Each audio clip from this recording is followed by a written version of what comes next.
Hi, Professor Perez. Welcome to our final project. This is FrameFinder, a Uh, mobile app to help minimize divisiveness in news media.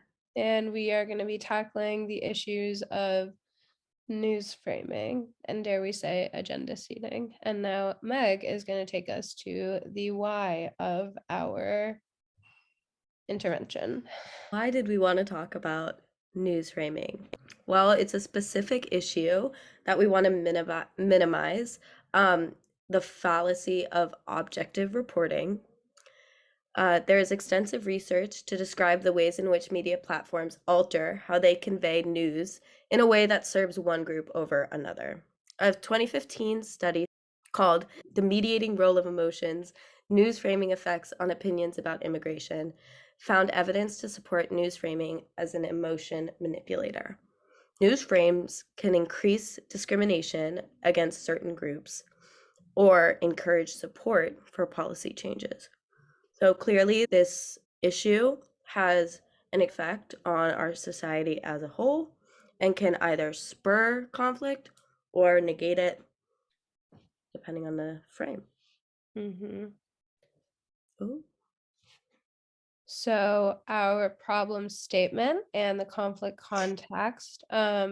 Just a quick definition, framing refers to how written and visual information is systematically included or excluded in media coverage to create the subjective interpretation of said information by the media consumer. And we really want to attend to the ways that stories are documented in terms of themes and language and context because they can drastically alter individual perceptions, attitudes, and beliefs about certain events and collective histories. Um, and just some notes from the Riddle article. As consumers now possess access to a far greater scale and variety of news coverage via the internet, consumers can choose to examine an assortment of different articles or confine themselves to a really small niche amount of sources. So readers are ingesting information in super diverse ways.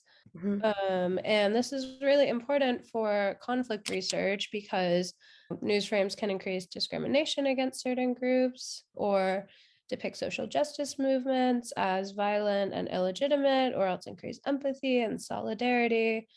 So from all these types of examples, it's really evident that news frames can have a great impact on the psyche. Next slide. So, just as Cam was saying, news frames can be utilized and weaponized to rally support for a particular cause.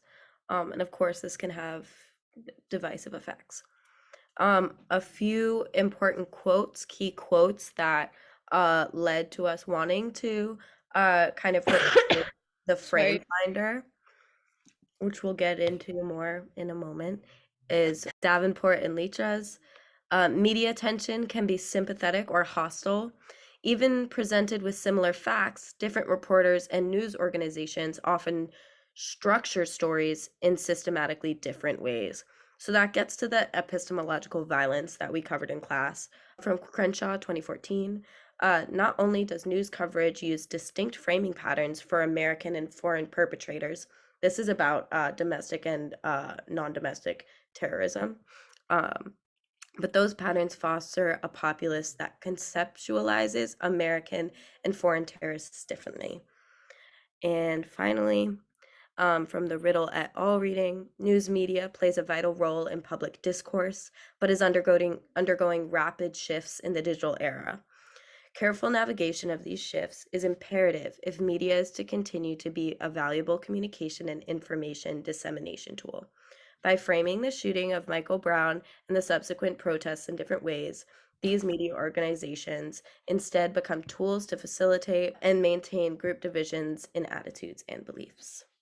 Just as a current event example of news framing, I found both of these uh, news headlines on the same issue within the same 2 day period, May 10th and 11th. One is from MSNBC. GOP fields candidates of questionable character as attacks on abortion rights intensify. And another one from Fox News. NYC church swarmed by pro-abortion protesters. I'm killing the babies. So very, very different intentions, same issue, same day. Yeah. Next slide. Okay, so what is our intervention? We introduce our app to you, which will bridge the gap between what is happening and what is shared. Users get more agency to discern their own opinions, what their perspectives are on certain events, and what's at play in the media they're trying to consume, and also how the media is shaping their perspectives. And we were really interested in this idea of objective reporting because we as a group recognize that there's no such concept as objective reality, and that all events will be subjectively experienced by the individuals involved based on personal identity and collective history. And of course, this also applies to the news audience and how media consumers will interpret reporting on specific events. And then secondly, we recognize that notions of scientific and social objectivity are produced by power structures designed to maintain the status quo. In rejecting the idea of objective reporting, we reject said oppressive tools. So this is FrameFinder, and the home page, the way it works is you put either a keyword or you enter a specific article, and it offers a selection of other sources about the same article to compare and contrast with. Okay, so this is the word valence tool. As you can see, it entails a source, it highlights certain words, and then poses alternate explanations. We'll return to that. This is the summary and analysis tool. This identifies key frames at play, and compares coverage of the events with other sources with different frames. Okay, so with the summary tool, we understand that users may not want to read through multiple articles about the same event. We offer the option to click on and manually read suggested sources, though we also can provide a brief analysis and summary of the discrepancies between the multiple articles. Users will receive bullet points that are most contentious, and then they can choose to further read other articles. And then the word valence tool, as previously mentioned, words are highlighted for their specific valences and connotations. They code the different biases that are present within the text and talk to users about how it might inform their own understanding of the events. I'm pretty sure in that prototype, it was coverage of a protest using words like brawl and swarm and hurl. And then it offered, alternative phrasing such as an encounter between protesters and police versus, protesters brawled with officers. And it also says, these have aggressive connotations. One group is being disproportionately depicted as needing restraint. Next. This is the quick context tool, formerly the conflicts of interest tool, but now this is the quick conflicts tool, where you upload a source and it contextualizes the information, kind of tells you where it's from, what biases may be present, or what motives may be behind a news organization's agenda in feeding you certain content, which includes conflicts of interest and related topics. So here you see some questions. Is this publication funded by a group or company that also donates to a political figure or party? Does this publication have a history of biased rhetoric? And then our app provides relevant background on the tendencies and strategies deployed by reporters and publications to further specific agendas. Consumers always know where their information is coming from and possible motives behind a news frame. So if we go back to the example slide, this source chronicles climate change. It notes that, keep in mind that Fox News has a lengthy history of climate change denial. This pairs with the political agenda of some of their advertisers. And then it goes down to talk about the psychological mechanisms at play, such as noting that segments like this decontextualize, exclude quotes and scientific data to make certain claims appear less legitimate. And, removing this type of information can prompt or trigger the availability heuristic, false consensus effect, and confirmation bias. And on we go. And now Meg is going to talk about how we look into the usefulness of our intervention. So, how do we implement this app? So, before the intervention can really begin, we want to assess whether or not this app is actually useful and accessible to the general public, people that are not already aware of news framing. Small scale study will have to be conducted to aid our understanding of the strengths and weaknesses of our technology and any errors that might need to be amended prior to public release. So this study would consist of a representative sample with participants from various parts of the political spectrum. A self-report survey, like the one implemented by Frederico and Ekstrom in 2018, would be administered at the beginning of the study to designate where on the political spectrum participants fall. Once that survey has been administered and evaluated, participants would be split into two groups, a control group and a condition group, both having equal members across the political spectrum.